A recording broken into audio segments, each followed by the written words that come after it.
زکوٰۃ سونا چاندی نقد رقم اور سامان تجارت پر فرض ہے۔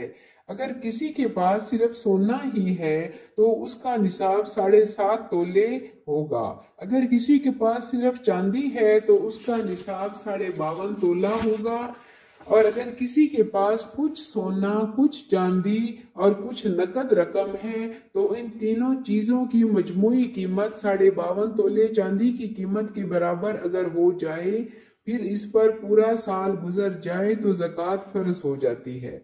اگر سونا خالص ہے اور اس کی زکوٰۃ روپے کی شکل میں ادا کرنی ہے تو خالص سونے کی قیمت لگائی جائے گی۔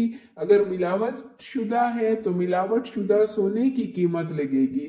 مگر مثلا زیور 20 کیرٹ سونے کا بنا ہوا ہے تو 20 کیرٹ سونے کا جو نرخ ہوگا اس حساب سے زکوٰۃ دی جائے گی۔ اور سونے چاندی کی زکوٰۃ میں قیمت خرید نہیں لگائی جاتی۔ جس دن زکوٰۃ نکالنی ہے اس دن جو سونے چاندی کا ریٹ ہوگا وہ لگے گا۔ سونے چاندی میں وزن کا اعتبار ہوگا، چاہے وہ زیورات ہوں، برتن ہوں، سکے ہوں۔ پہنے کے کپڑے اگر ان پر سونے یا چاندی کی تاروں کا کام ہے اور اس کو پگھلایا جائے اور اتنا سونا نکل آئے کہ نصاب کے برابر ہو جائے تو زکوٰۃ دینی پڑے گی۔ زیور میں لاکھ بھری ہوئی ہو یا نگ اور موتی جڑے ہوئے ہیں تو سنار سے اندازاً قیمت لگوا لیں کہ سونے کا وزن کتنا ہے اور موتیوں کا کتنا ہے۔ صرف سونے پر زکوٰۃ ہے، موتیوں پر نہیں ہے۔ ہیرے اور دوسرے قیمتی پتھر یا ان پر بنے ہوئے زیور جو سونے چاندی کے علاوہ کسی اور دھات سے ہیں ان پر زکوٰۃ نہیں۔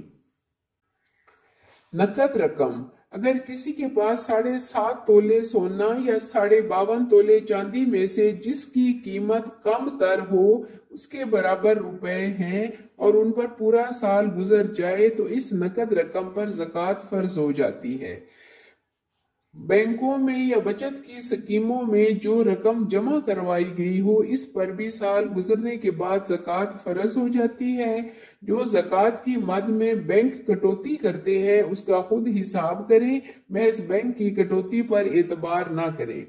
اپنی کسی اشد ضرورت کے لیے پیسہ جمع کیا ہے وہ بھی جب نصاب کے برابر ہو جائے اور پھر اس پر سال گزر جائے تو اس رقم پر زکوٰۃ فرض ہو جاتی ہے۔ مثلا بچے کی شادی کے لیے روپیہ جمع کیا یا سواری خریدنے کے لیے یا مکان کی تعمیر کے لیے جمع کیا، لیکن اگر اس جمع شدہ رقم پر سال نہیں گزرا اور مکان کی تعمیر کا سامان خرید لیا یا کوئی اور استعمال کی چیز خرید لی تو زکوٰۃ فرض نہ ہوئی۔ مال تجارت پر زکوٰۃ کا کیا حکم ہے؟ مال تجارت وہ مال کہلائے گا جس کو اس ارادے سے خریدا گیا ہو کہ اس سے کاروبار کریں گے اور منافع لیں گے۔ یہ مال چاہے کسی قسم کا بھی ہو، جب اس کی قیمت 52.5 تولہ چاندی کے برابر ہو جائے گی اور پھر اس پر پورا سال گزر جائے تو اس پر زکوٰۃ فرض ہوتی ہے۔ اگر مال خریدتے وقت تجارت کی نیت نہ تھی تو اس پر زکوٰۃ فرض نہیں ہوتی۔ اپنا گھر بنانے کے لیے پلاٹ خریدا، کچھ عرصے کے بعد یہ ارادہ بنا کہ اس کو فروخت کر دیں تو وہ تجارت کا مال نہیں۔ لیکن اگر پلاٹ خریدتے وقت یہ نیت تھی کہ جب موقع ملا اس کو منافع لے کر فروخت کر دیں گے تو پورا سال گزرنے کے بعد اس پر زکوٰۃ فرض ہو جاتی ہے۔ اسی طرح اگر زرعی زمین اس نیت سے خریدی کہ آگے منافع لے کر بیچ دیں گے تو اس پر بھی زکوٰۃ فرض ہو جاتی ہے۔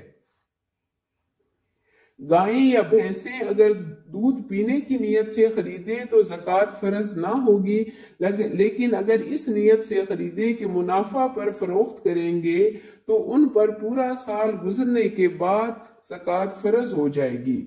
دکان میں چاہے کوئی مال ہو، مثلا دوائیاں ہوں، کروکری، کپڑا، کریانہ یا کتابیں، جب پورا سال گزر جائے تو جتنا مال دکان میں موجود ہوگا اس کی قیمت لگائیں گے اور زکوٰۃ دینی پڑے گی۔ مال تجارت کی زکوٰۃ ہر سال دینی پڑتی ہے، یہ نہیں کہ ایک سال دے دی اور پھر دوسرے سال نہ دی۔ گاڑی اگر ذاتی ضرورت کے لیے خریدی ہے تو اس پر زکوٰۃ فرض نہیں، لیکن گاڑی اگر اس نیت سے خریدی کہ منافع پر بیچ دیں گے تو اس پر سال گزرنے کے بعد زکوٰۃ فرض ہو جائے گی۔